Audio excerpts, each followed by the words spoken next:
Le tréma, qu'est-ce que c'est? Le tréma, ce sont les deux points que l'on voit en français sur un E, un I ou un U.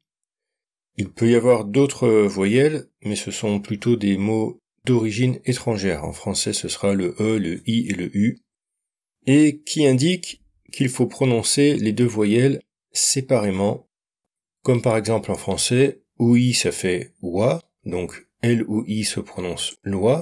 Si on veut entendre OI séparément, il faut mettre un tréma. Par exemple, dans le nom Loïs. En moins glamour, il y a aussi le mot hémorroïde.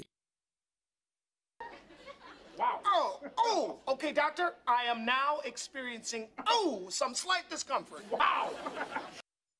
Ou encore le mot maïs.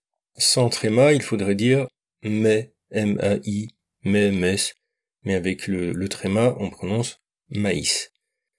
Le E, autre voyelle avec un tréma, comme dans le mot canoë par exemple, dans le nom Raphaël, ou encore dans le nom Noël. Là, le tréma permet de bien prononcer séparément les deux voyelles. Troisième voyelle, le U, que l'on retrouve dans sigu.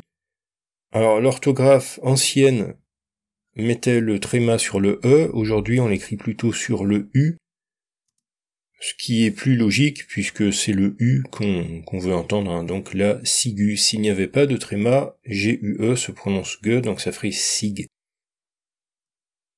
Même chose pour ambiguïté, ambiguïté. Sans le tréma, on dirait ambiguïté. Le tréma permet de séparer le U et le I. Même chose avec l'adjectif aigu au féminin, une voix aiguë, avec un tréma pour qu'on entende le U.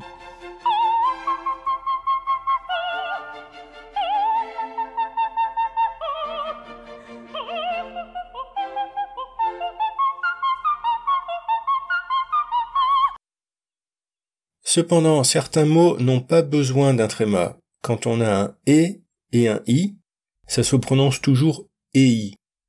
Donc ça n'est pas nécessaire d'avoir un tréma.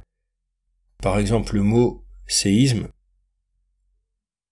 manichéisme ou pléiade, pléiade avec notamment trois voyelles consécutives que l'on entend l'une après l'autre, pléiade, pléiade.